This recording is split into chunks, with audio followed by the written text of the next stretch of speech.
Со танго концертот на камерниот состав со карактеристичен звук и тонска боја Виварт започнува овогодишната манифестација Петровденски конаци во Кочани.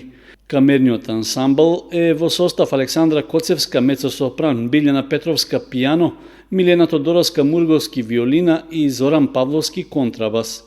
Составот ја промовира концертната дејност, правејќи комбинација на класичната школа и популарната музика.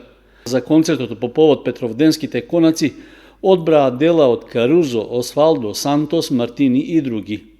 В сабота на 6 јули во 20 часот ќе се одржи интерактивна изложба на авторката Надица Атанасова под наслов «Организам со волја и страст за себе утврдување». Истиот ден, 1 час подоцна, ќе биде отворена и ликовна колонија со интерактивен перформанс, на која ќе учествуваат повеќемина уметници кои ќе творат по инспирација од Кочани. Целата програма на манифестацијата Петровденски конаци годинава финансиски се реализира со средства од буџетот на општина Кочани, како и од Министерството за култура и од Центарот за култура Бели Мугри.